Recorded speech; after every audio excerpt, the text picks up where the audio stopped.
여러분, 오늘도 참 고생 많으셨지요?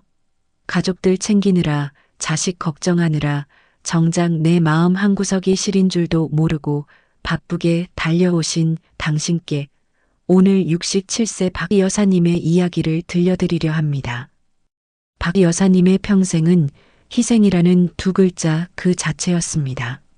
명절이나 제삿날이면 허리가 끊어질 듯 전을 부치고 나무를 묻혔지요. 하지만 여사님의 자리는 늘 부엌 한구석이었습니다. 식구들이 맛있게 밥을 먹을 때 여사님은 식탁 귀퉁이에 앉아 남은 찌꺼기나 식어버린 국에 밥을 말아 대충 끼니를 때웠습니다. 자식이 대학 갈 때, 결혼할 때, 그리고 눈에 넣어도 안 아픈 첫 손주가 태어났을 때 여사님의 통장은 늘 밑 빠진 독처럼 비워졌고 무릎은 그 세월만큼 시려왔습니다. 엄마는 괜찮다. 나는 나중에 먹으마. 나는 안 사도 된다. 이 말이 세상에서 가장 쉬운 말인 줄 알았습니다. 지금 이 영상을 보시는 여러분도 비슷하시지요? 좋은 건 자식 입에 넣어주고 나는 헌 옷 입어도 자식은 새 옷 입히며 내 팔자가 그렇지 뭐하고 웃으시던 그 시절 말이에요. 그런데 말입니다. 아직 한창이라고 생각했던 박 여사님이 어느 날 덜컥 알아누웠습니다. 대단한 병은 아니었지만 몸이 천근만근이라 사흘을 꼼짝없이 누워 지냈지요. 누워있는 내내 여사님은 걱정이 태산이었습니다. 나 없으면 영감 밥은 누가 차려주나, 애들 국거리는 어쩌나, 집안이 엉망진창이 되겠지? 하지만 사흘 만에 겨우 몸을 일으켜 거실로 나왔을 때 여사님은 묘한 허탈함을 느꼈습니다. 집안은 생각보다 조용했고 식구들은 각자 알아서 밥을 챙겨 먹고 세상은 아무 일 없었다는 듯 너무나 잘 돌아가고 있었거든요. 내가 없으면 무너질 줄 알았던 집안이 나 없이도 아무 지장이 없다는 걸 깨달은 순간 여사님은 가슴 깊은 곳에서 뜨거운 무언가가 올라왔습니다. 그날 밤 여사님은 거울 앞에 앉아 평생 처음으로 자신을 찬찬히 들여다보았습니다. 아직은 고운 얼굴이지만 조금씩 깊어지는 주름, 그리고 마디가 굵어진 거친 손. 남 챙기느라 정작 세상에서 가장 귀하게 대접받아야 할 자기 자신에게는 너무나 무심했다는 사실을 그제야 알게 된 것이지요. 여사님은 거울 속의 자신에게 나지막이 속삭였습니다. 미안하다. 참 미안해. 이제부터는 내가 내 인생 1순위로 살아볼게. 여러분, 오늘 영상에서는 박 여사님이 왜 남 챙기기를 멈추고 나를 선택했는지, 그리고 왜 우리가 나이 들수록 지독할 만큼 나만 챙겨야 하는지 그 이유를 3가지로 말씀드리려 합니다. 남 챙기느라 고생만 한 당신의 인생, 이제는 가장 찬란하게 꽃 피울 준비 되셨나요? 그럼 시작합니다. 나이 들면 남 챙기지 말아야 할 첫 번째 이유, 바로 남을 챙길수록 서운함이라는 지독한 병이 생기기 때문입니다. 이 병은 약도 없습니다.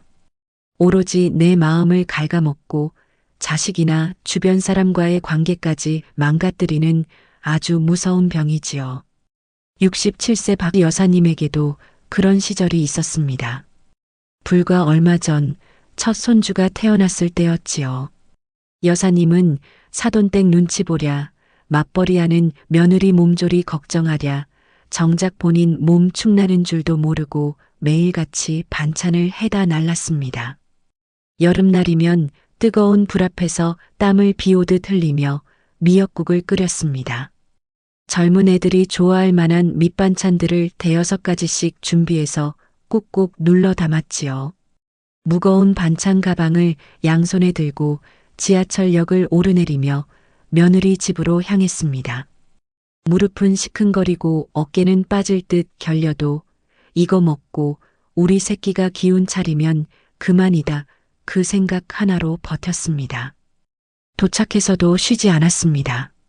아기 보느라 정신없는 며느리 대신 밀린 빨래를 돌리고 싱크대에 쌓인 설거지까지 싹 해놓고는 밤늦게야 녹초가 되어 집으로 돌아오곤 했지요.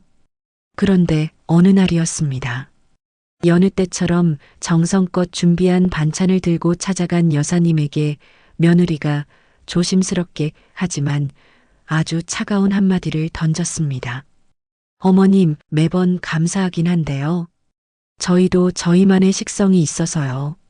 냉장고에 지난번에 주신 반찬도 그대로 있거든요. 이제 반찬은 저희가 알아서 사 먹거나 해 먹을게요. 어머니도 너무 힘들고 번거로우시잖아요. 그 말을 듣고 돌아오는 길 여사님은 가슴 한구석이 텅 빈 것처럼 시려왔습니다. 내가 어떻게 해온 고생인데 잠도 못 자고 준비한 정성인데 어떻게 저렇게 딱 잘라 말을 할까. 지하철 창밖을 보는데 자꾸만 눈시울이 뜨거워졌습니다. 집에 돌아와 불도 켜지 않은 거실에 덩그러니 앉아 있으니 낮에 본 냉장고 속 식어버린 반찬들이 자꾸만 눈앞에 아른거렸습니다. 괘씸한 마음도 들고 내가 이 나이에 무슨 부귀영화를 누리겠다고 그 고생을 했나 싶어 억울함이 북받쳤습니다. 결국 그날 밤 여사님은 뜬 눈으로 밤을 지새웠습니다. 하지만 새벽녘 창밖이 푸르스름하게 밝아올 때쯤 멍하니 천장을 바라보던 여사님은 문득 거울을 보듯 자기 속마음을 들여다보게 되었습니다. 아, 내가 준 만큼 받고 싶어서 이 고생을 했구나. 며느리가 고맙다고 넙죽절이라도 해주길 나를 세상에서 제일 멋진 시어머니라고 친구들한테 자랑해주길 바라는 마음이 내 안에 있었구나. 여러분, 인정하기 싫지만 사실입니다.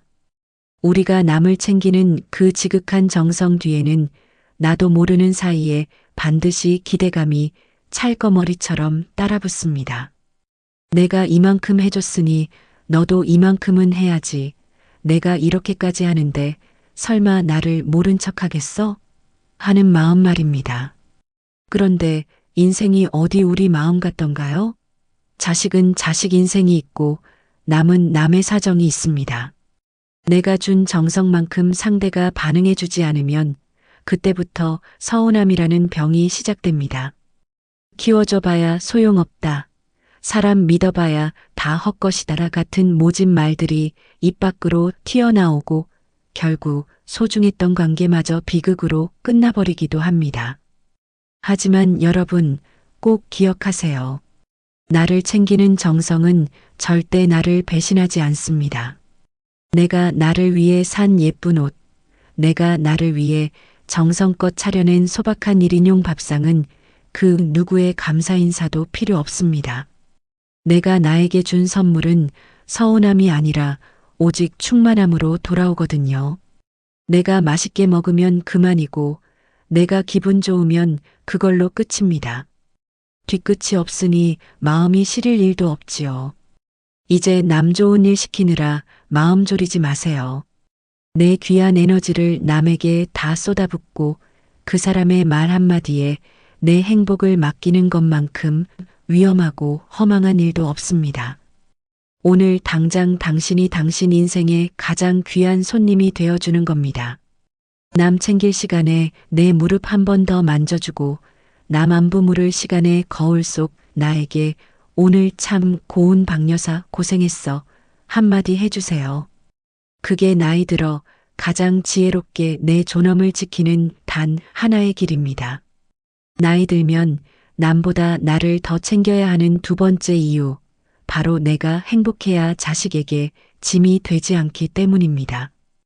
60대 후반, 이제 자식들은 한창 사회생활하느라 바쁘고 가정을 꾸려나가는 시기입니다. 이때 부모의 진짜 사랑은 내 인생을 스스로 즐겁게 꾸려가는 모습에서 나옵니다. 박 여사님의 이웃인 정희 씨 이야기를 한번 들어보실래요? 정희 씨는 평생 자식 농사만이 내 인생의 전부라 믿으며 살았습니다. 노후 자금으로 남겨뒀던 돈까지 탈탈 털어 자식들 아파트 마련해주고 정작 본인은 텅 빈 통장만 쥐고 살지요. 이제는 본인 몸 하나 챙길 여유도 없이 자식들 연락만 기다리며 하루하루를 보냅니다. 가끔 자식들이 찾아와도 정혜 씨 입에선 서운한 기색이 가득 섞인 말이 먼저 튀어나옵니다. 내가 너희를 어떻게 키웠는데 나이 들어서 이렇게 찬밥 신세냐. 나 일 안 하고 너희 뒷바라지 했는데 이제 와서 모른 척하냐 하며 과거를 들먹이지요. 그럴 때마다 자식들은 죄인이라도 된 양 고개를 숙이고 숨이 막히는 기분을 느낍니다. 부모를 챙겨야 한다는 의무감보다 무거운 죄책감이 앞서니 결국 자식들은 정혜 씨의 전화를 피하게 되고 만남은 점점 더 뜸해지게 됩니다. 부모의 과한 희생이 자식에겐 갚을 길 없는 무거운 빚이 되어 돌아온 것이지요. 반면 우리 박 여사님은 어떻습니까?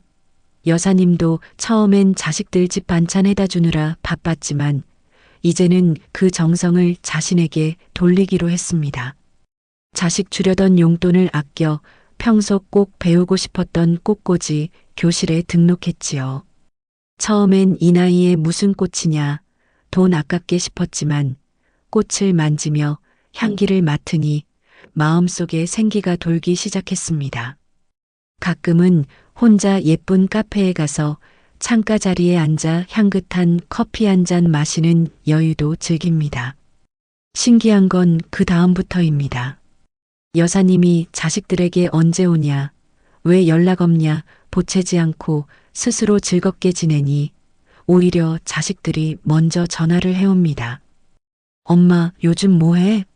오늘 배운 꽃은 뭐야? 사진 좀 보내줘봐. 하며 궁금해하고 가끔은 엄마가 즐거워 보이니 우리 마음이 다 놓여요. 엄마 그 가방 낡았던데 내가 하나 사줄게. 라며 기쁘게 다가옵니다. 여러분 꼭 명심하세요. 노년에 자식에게 줄 수 있는 최고의 유산은 통장에 든 몇 푼의 돈이 아닙니다. 바로 활기차게 제 인생을 즐기며 잘 사는 부모의 모습입니다. 부모가 자신을 최고로 대접하며 스스로 행복해할 때 자식은 비로소 부모에 대한 걱정과 죄책감이라는 무거운 짐을 내려놓고 자기 인생을 마음껏 살 수 있습니다. 당신이 건강하게 웃고 당신이 좋아하는 일을 찾아 즐겁게 지내는 것. 그것이 자식에게 짐이 되지 않는 가장 세련된 사랑입니다. 내가 먼저 행복해야 내 주변도 환해진다는 사실 절대로 잊지 마십시오. 오늘 당신이 마시는 커피 한 잔, 당신이 배우는 작은 취미 하나가 당신 자식의 마음을 가장 가볍게 해주는 큰 선물입니다. 나이 들면 남보다 나를 더 챙겨야 하는 마지막 이유, 바로 이 세상 마지막까지 내 곁을 지켜줄 동반자는 결국 오직 나뿐이기 때문입니다. 67, 70을 앞둔 이 나이가 되면 참 많은 것이 내 곁을 떠나간다는 걸 실감하게 됩니다. 그토록 가깝던 친구들도 건강이 나빠지거나 이사를 가며 연락이 뜸해지고 평생 든든한 버팀목일 줄 알았던 남편도 이제는 퇴직 후 기운이 빠져 예전 같지 않습니다. 자식들은 제 가정이 우선이고 제 자식 챙기느라 바쁜 게 당연한 인생의 순리입니다. 어느 고요한 오후였습니다. 박 여사님은 안방 화장대에 앉아 거울 속의 자신과 눈을 맞추었습니다. 아직은 고운 미소가 남아있지만 지나온 세월의 흔적도 조금씩 보였지요. 여사님은 거울 속 자신에게 나지막이 말을 건넸습니다. 영희야, 참 고생 많았다. 남의 눈치 보느라, 엄마로 아내로 사느라 참 애쓰며 살았지? 이제는 누구의 엄마도 아니고 누구의 아내도 아닌 그냥 너로 한번 살아봐. 내가 입고 싶은 옷 입고 가고 싶은 곳 가면서 말이야. 여러분, 냉정하게 들릴지 모르지만 이것이 인생의 진실입니다. 내가 몸이 아파 밤새 신음할 때 그 고통을 대신 알아줄 사람은 아무도 없습니다. 내 마음이 사무치게 시려 눈물이 날 때 내 눈물을 닦아주며 끝까지 곁을 지킬 사람도 결국은 나 자신뿐입니다. 자식이 효도를 한들 내 숨이 넘어가는 마지막 순간까지 그 길을 대신 가줄 수는 없으니까요. 그러니 여러분, 지금부터라도 세상에서 가장 귀한 손님을 대접하듯 당신 자신을 챙기셔야 합니다. 맛있는 게 생기면 남 주지 말고 당신 입으로 먼저 넣으세요. 좋은 옷, 아끼던 명품 가방도 손자 돌잔치 때만 꺼내지 말고 당신이 친구 만날 때 지금 당장 쓰세요. 남 안색 살필 시간에 내 허리가 어디가 아픈지 한 번 더 들여다보고 남에게 고생했다 말해주기 전에 오늘 하루를 씩씩하게 살아낸 내 등을 먼저 토닥여 주세요. 인생의 마지막 마침표를 찍는 날 나에게 너 참 잘 살았다. 끝까지 내 곁을 지켜줘서 고맙다라고 말해줄 수 있어야 합니다. 나를 가장 사랑해줄 사람도 나이고 나를 가장 잘 아는 사람도 나입니다. 이제는 그 누구도 아닌 당신 자신과 뜨겁게 연애하며 사십시오. 세상 그 무엇보다 귀한 당신을 오직 당신만이 온전히 지켜낼 수 있습니다. 여러분, 오늘 박 여사님의 이야기를 통해 남보다 나를 먼저 챙겨야 하는 이유들을 나누어 보았습니다. 어떠셨나요? 마음 한구석이 찌릿하면서도 이제라도 나를 위해 살아야겠다는 용기가 생기지 않으셨나요? 꼭 약속해 주세요. 오늘부터는 남은 국에 대충 밥 말아 드시지 마세요. 찬장에 넣어둔 가장 예쁜 그릇을 꺼내고 거기에 제일 맛있는 것부터 정성껏 담으세요. 나이 들어 유세 떤다느니 자기밖에 모른다느니 하는 남들의 시선은 중요하지 않습니다. 내가 나를 귀하게 여길 때 비로소 내 인생의 품격이 완성되는 법이니까요. 그것이 바로 인생을 제대로 그리고 멋지게 사는 법입니다. 그동안 남 챙기느라 가족 뒷바라지하느라 고생만 해온 당신의 지난 세월을 제가 누구보다 잘 압니다. 이제 그 무거운 짐은 조금 내려놓으셔도 됩니다.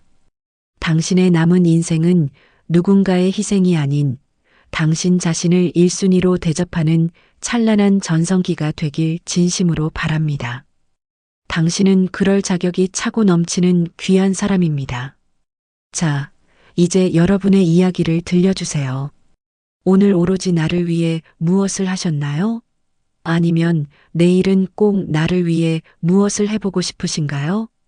혼자서 영화 보기, 비싸서 망설였던 영양제 사기 같은 것도 좋습니다. 어떤 이야기든 댓글로 남겨주시면 제가 하나하나 소중히 읽으며 정성껏 응원하겠습니다. 여러분의 메일이 스스로를 사랑하는 향기로 가득하기를 빌며 저는 다음 영상에서 더 따뜻한 이야기로 찾아뵙겠습니다. 감사합니다. 행복한 하루 되세요.